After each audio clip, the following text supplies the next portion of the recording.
They thought I'd stay broken. But they didn't know what patience can do to a man like me. My mother said it without looking up from her phone. Don't embarrass me tomorrow. That was her concern. Not the way my son had been holding his stomach all evening. Not how he'd gone quiet in that way kids do when they're trying to be brave for adults who aren't paying attention. Just her party, her guests, her moment. I'm 35 years old, and I've spent most of my life learning how to make myself smaller around my mother. How to rearrange my emergencies so they don't interrupt her celebrations. I didn't even argue this time. I just nodded because that's what years of conditioning looks like. A reflex dressed up as respect. The party was supposed to be big. 50 people. Decorations she couldn't afford. A venue she expected me to help cover, just this once. She talked about it like it was a milestone birthday, like the world needed to pause and clap for her survival. Meanwhile, my son sat on the couch with a blanket pulled up to his chin, eyes glassy, pretending to watch cartoons he wasn't really seeing. "Dad," he said softly, "my chest hurts." I felt it then, that cold drop in my stomach. The one fathers learn to trust. I told my mother we might need to take him to the doctor instead of setting up chairs. She sighed, loud, performative. "You always do this," she said. "You overreact. Kids get tired. Don't ruin tomorrow for me. Ruin tomorrow." That night, after I tucked my son in, I sat on the edge of his bed and watched his breathing. Too shallow. Too fast. I told myself I'd take him first thing in the morning. I didn't know we wouldn't have a morning. The ER doors swallowed my son whole, and for the first time in my life, I prayed out loud. His body went limp in my arms halfway to the car. Just dead weight and heat and fear. I don't remember driving. I remember running. I remember shouting his name while machines started speaking for him. Doctors moved fast. Too fast for explanations. Too fast for comfort. And my phone wouldn't stop buzzing. Text messages. Missed calls. Notifications lighting up my screen like fireworks. "Where are you? The caterer is asking questions. You said you'd be here early." I turned my phone face down. A nurse with tired eyes asked gently, "Is there anyone else we should call? Family?"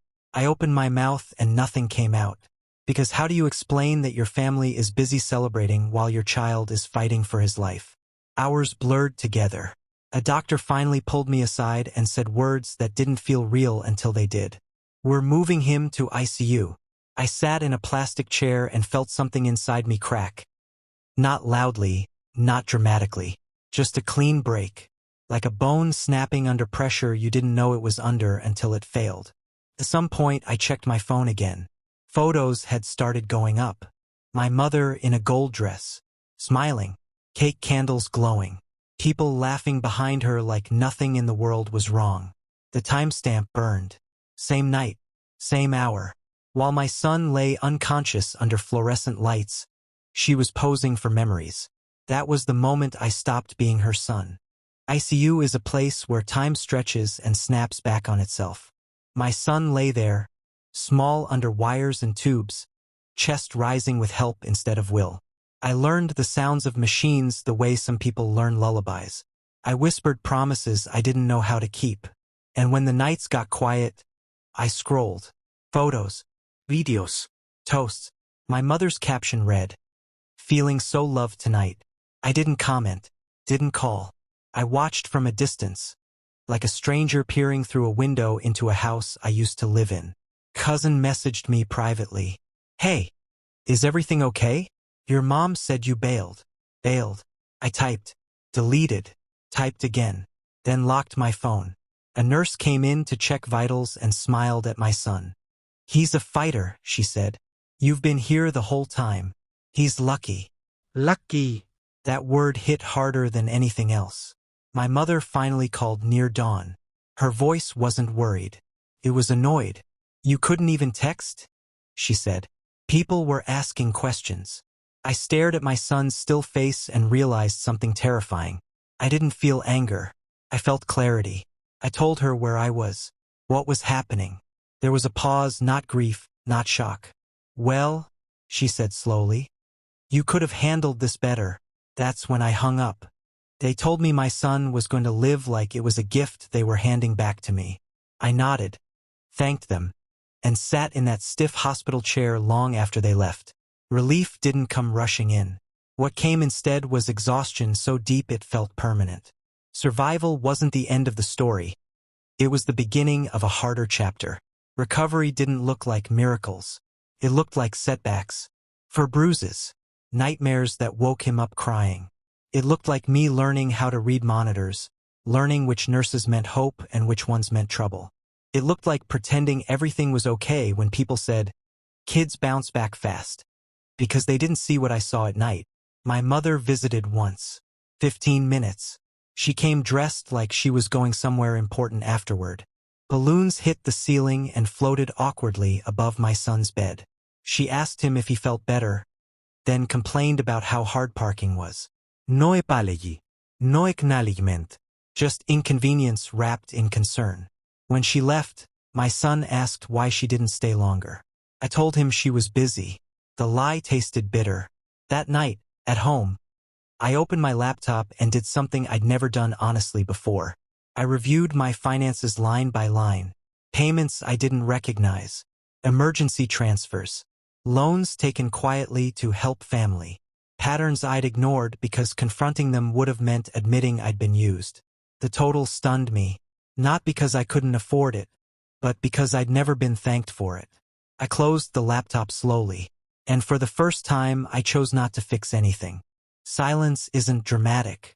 It doesn't announce itself. It just stops showing up where it used to be expected. That's what I gave my mother. Not a confrontation, not an argument. Just absence. First, she didn't notice. Entitlement assumes consistency. It assumes you'll always pick up, always cover the gap, always smooth things over. But then a payment didn't go through. A bill bounced back. Something she counted on quietly failed. She called. I didn't answer. She texted. Is something wrong? I stared at the message longer than I should have. There were 1,000 answers. None of them felt necessary. I left it unread. Days passed. Then weeks. I focused on my son. Doctor visits.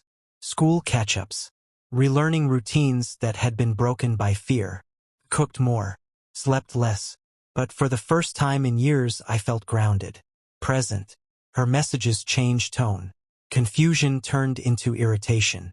You've changed, she wrote. You're acting brand new. This isn't how family behaves. I didn't respond. She started telling people I was distant, ungrateful, cold. Let her. People believe what fits their comfort. One afternoon, I forgot to hang up the phone before she started talking to someone else. My phone was on speaker. Her voice filled the room. He's always dramatic, she said. Everything has to be about him. I looked over. My son was sitting quietly on the couch, listening. And in that moment, I realized silence wasn't just protection for me anymore. It was protection for him. My son didn't interrupt, her voice echoing through the room. He didn't flinch or cry or ask me to hang up. He just sat there, still and quiet, absorbing every word. Kids don't always understand motives, but they understand patterns. And once a pattern settles in, it stays. After the call ended, he didn't say anything right away. He went to his room, closed the door, and stayed there longer than usual. I didn't follow immediately. I knew better than to rush moments that needed space. Later that night, when I tucked him in, he finally spoke. "Dad," he said softly, staring at the ceiling. "Why didn't Grandma come when I was sick?"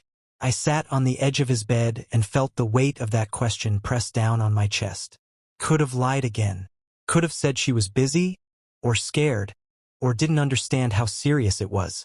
But lies protect adults, not children. So I told him the truth. Carefully, kindly, honestly.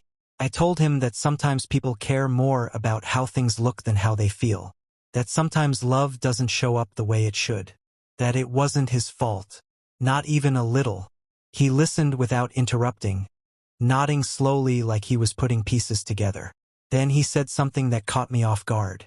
"I thought maybe she didn't like me," he admitted. I pulled him close, holding him tighter than I ever had.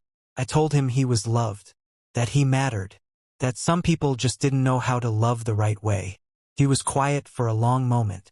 Then he whispered the sentence that changed everything. Then maybe we don't need her. That sentence didn't come with anger. It didn't come with bitterness. It came with clarity so sharp it hurt. My son wasn't asking for revenge.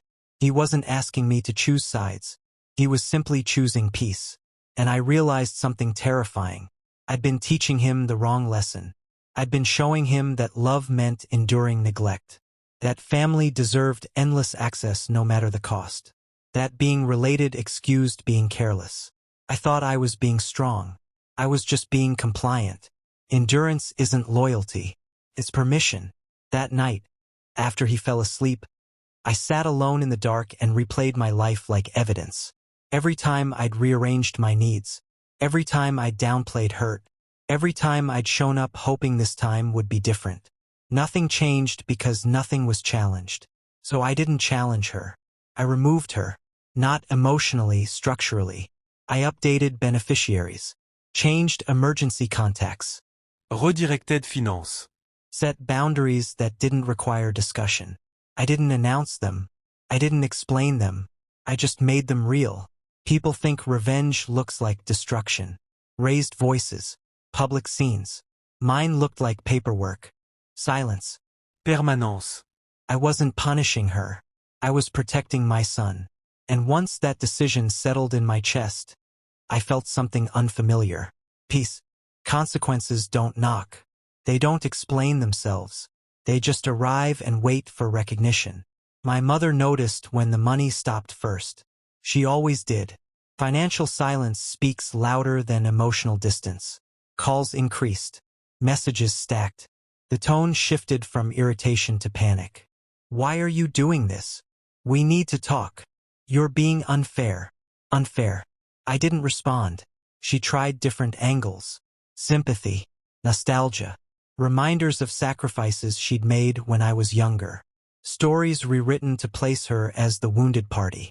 I let them float by unanswered. At first, she thought this was temporary. A phase. Something I'd cool down from. That assumption kept her comfortable longer than she deserved. Invitations dried up. I stopped being her backup plan. Her quiet safety net.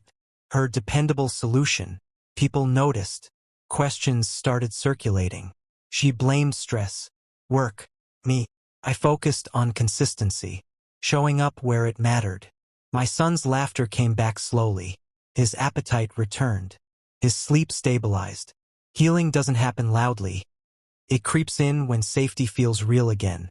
One afternoon, my mother left a voicemail that didn't sound like her. "I don't recognize you anymore," she said. I played it once, then deleted it. She was right. I wasn't the version of me she depended on, and she was about to understand what that meant. The family gathering was unavoidable. A neutral event. Enough people to keep things civil. I debated not going, but avoidance wasn't strength anymore. Presence without submission was. When I walked in with my son, conversations paused just a beat too long.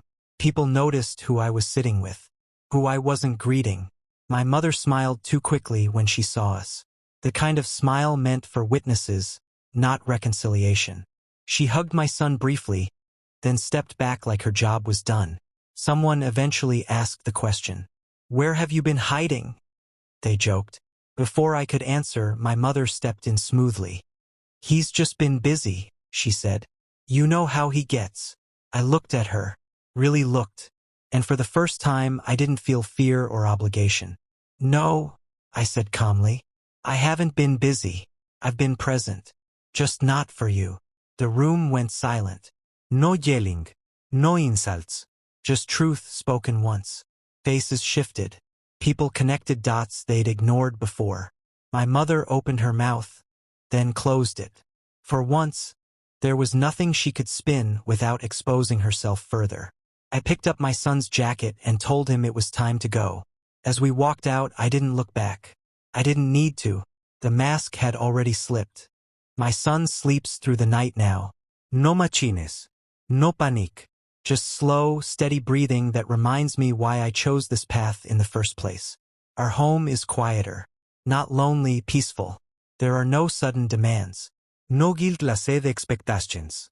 Just routines built around care instead of obligation. I stopped waiting for apologies that would never come. My mother reached out one last time. The message was shorter than the others.